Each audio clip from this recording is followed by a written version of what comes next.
સુરતના પુણા ગામ સ્થિત મારુતિ નંદન સોસાયટીમાં આજથી 20 વર્ષ પહેલા પ્લોટ પાડી વેચવામાં આવ્યા હતા, જોકે ત્યારબાદ બિલ્ડર દ્વારા કરોડો રૂપિયા લઈ પ્લોટનો કબજો આપ્યો ન હતો। છેલ્લા 20 વર્ષથી પ્લોટ માલિકો દ્વારા ફરિયાદ સહિત કાનૂની કાર્યવાહી કરવા છતાં કોઈ નિકાલ નથી આવ્યો। આખરે કંટાળી તમામ પ્લોટના માલિકો સોસાયટી પાસે તંબુ બનાવી ન્યાયની માંગ કરી હતી।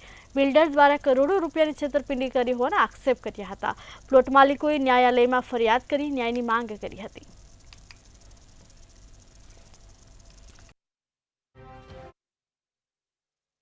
અમે 2004 ને 5માં મારુતિ નંદન સોસાયટી એક ડેવલપ થઈ હતી, બરોબર છે। એમાં અમે પ્લોટ રાખેલા હતા, 2004ની વાત છે।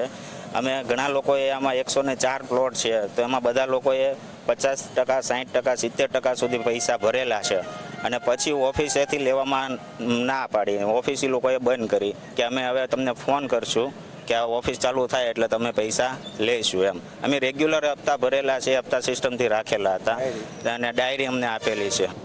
ઘટનામાં 2004-5માં બુકિંગ મૂકેલું છે ને ડાયરી આપેલી હતી, હપ્તા સિસ્ટમથી ભરેલા છે। 60-70%, 80% સુધી માણસો ભરેલા છે, બધા માણસો મીડિયમ વર્ગ મજૂરિયાત છે, નાના માણસો। ધીરુભાઈ રવજીભાઈ સોજિત્રા દ્વારા ફરિયાદ કરેલી છે। અમે 14 જગ્યાએ નોટિસ આપેલી છે, અરજીઓ આપેલી છે, એનો કોઈ જવાબ હજુ નથી મળેલ ક્યાંયથી। અમારે અમારી જગ્યા જોવે।